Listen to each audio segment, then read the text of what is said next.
જય શ્રી કૃષ્ણ મિત્રો, તમારા બધાનું સ્વાગત છે એક નવા વિડીયોમાં। આજે આપણે 2024ની વર્ષની અંતિમ સફલા એકાદશી વિશે વાત કરીશું।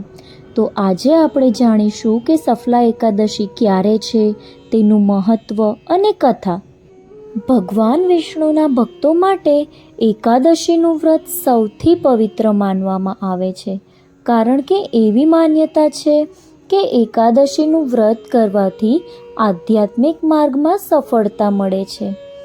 દર વર્ષે સફલા એકાદશીનું વ્રત પોષ મહિનાના કૃષ્ણ પક્ષની એકાદશીના રોજ રાખવામાં આવે છે। આ વખતે સફલા એકાદશીનું વ્રત 26 ડિસેમ્બર 2024ના રોજ રાખવામાં આવશે। તો આપણે આ વ્રતનો ચોક્કસ સમય અને મહત્ત્વ વિશે અહીં જાણીશું। સફલા એકાદશીનો ક્યારે પ્રારંભ થશે? પંચાંગ અનુસાર વર્ષ 2024ની છેલ્લી એકાદશી એટલે કે સફલા એકાદશી છે, જે સુકર્મા યોગ અને સ્વાતિ નક્ષત્રની વચ્ચે ઉજવવામાં આવશે।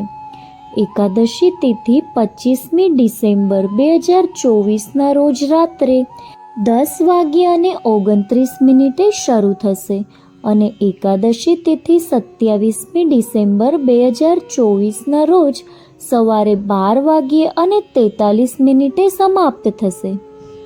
માન્યતા છે કે આ દિવસે ભગવાન વિષ્ણુની પૂજા કરવાથી બધી સમસ્યાઓ દૂર થાય છે। એટલું જ નહીં, જીવનના દરેક ક્ષેત્રમાં સફળતા પણ મળે છે। હવે આપણે જાણીશું કે વિષ્ણુ ચાલીસાનો પાઠ કરવાનું શું મહત્ત્વ છે। ધાર્મિક ગ્રંથો અનુસાર સફલા એકાદશીનો સંબંધ સફળતા સાથે છે। જો કોઈ કાર્યમાં વારંવાર અવરોધ આવતા હોય તો આ દિવસે વ્રત કરવાથી સફળતા મળી શકે છે। આ સમય દરમિયાન વિષ્ણુ ચાલીસાનો પાઠ કરવો વધુ ફાયદાકારક માનવામાં આવે છે। તેનાથી પાપોમાંથી મુક્તિ મળે છે અને મા લક્ષ્મી પણ પ્રસન્ન થાય છે। 26મી ડિસેમ્બર 2024ના રોજ ઉપવાસ કરી અને 27મી ડિસેમ્બરે યોગ્ય સમયે પારણા કરવાથી ભક્તો મહત્તમ આધ્યાત્મિક પુણ્ય પ્રાપ્ત કરે છે। હવે આપણે જાણીશું સફલા એકાદશી વ્રત કથા કે જે સાંભળવા માત્રથી જ મોક્ષની પ્રાપ્તિ થાય છે। એક દંતકથા અનુસાર ચંપાવતી નગરનો રાજા માહિષ્માન હતો। તેમને 4 પુત્રો હતા। તેમનો સૌથી મોટો પુત્ર લુંપક દુરાચારી હતો। તે માંસ અને શરાબનું સેવન કરતો હતો અને સંતો, ઋષિઓ, મુનિઓ, દેવીઓ, દેવતાઓ વગેરેનું અપમાન કરતો હતો। રાજા તેના આચરણથી ખૂબ જ નારાજ હતા। એક દિવસ તેઓએ તેને મહેલની બહાર કાઢી મૂક્યો અને તે ચોરી કરવા લાગ્યો। તેની આ આદતોથી નગરજનો પણ ખૂબ જ પરેશાન હતા। નજીકના જંગલમાં પીપળાનું ઝાડ હતું, જેની નગરજનો પૂજા કરતા હતા। લંપક તે ઝાડ નીચે રહેવા લાગ્યો। પોષ કૃષ્ણ દશમી તિથિએ તેને રાત્રે ઠંડી લાગવા માંડી, કારણ કે તેની પાસે પહેરવા માટે પૂરતા કપડાં નહોતા। તે ઠંડીમાં જ રાત્રે સૂઈ ગયો।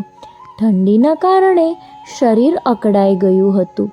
બીજા દિવસે એકાદશીના દિવસે સવારે સૂર્ય નીકળ્યો ત્યારે બપોરે ગરમી લાગતા તે ઉઠી ગયો। તેને ખૂબ જ ભૂખ લાગી હતી। તે જંગલમાં ખોરાકની શોધમાં ગયો।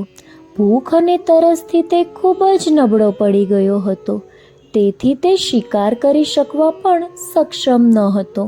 તે જંગલમાંથી ફળો લઈ એ જ પીપળાના ઝાડ નીચે આવ્યો। ત્યાં સુધીમાં અંધારું થઈ ગયું હતું।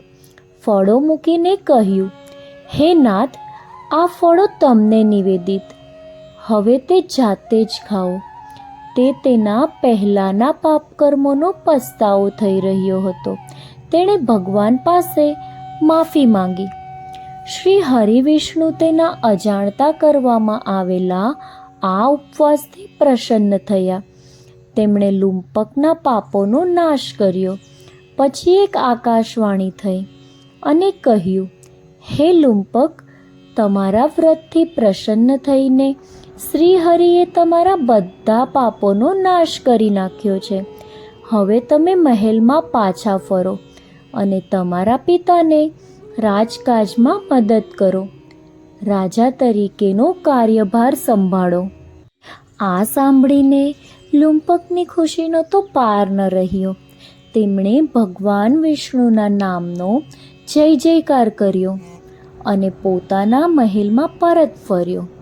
ત્યાર પછી તેના પિતાએ તેને રાજા બનાવ્યો અને તે ધર્મના માર્ગ પર ચાલવા લાગ્યો અને રાજ્ય પણ સંભાળવા લાગ્યો. તેણે એક યોગ્ય અને ખૂબ જ સુંદર છોકરી સાથે લગ્ન કર્યા હતા. તે એક સારું સંતાન પણ પ્રાપ્ત થયું. શ્રી હરિની કૃપાથી તેમણે જીવનના અંતે મોક્ષની પ્રાપ્તિ કરી. જે વ્યક્તિ સફળા એકાદશીનું વ્રત કરી અને વિષ્ણુની પૂજા કરે છે તેને જીવનમાં સફળતા મળે છે અને મોક્ષની પ્રાપ્તિ થાય છે. તો મિત્રો, આ હતું સફળા એકાદશીનું વ્રત કથા અને તેનું મહત્ત્વ. જો તમને મારા આવા વિડીયોઝ ગમતા હોય તો જરૂરથી લાઈક અને શેર કરો અને આવા જ બીજા વિડીયોના નોટિફિકેશન મળી રહે એ માટે મારી ચેનલને સબસ્ક્રાઈબ પણ કરી લેજો. Thank you for watching. હવે મળીશું એક નવા વિડીયોમાં.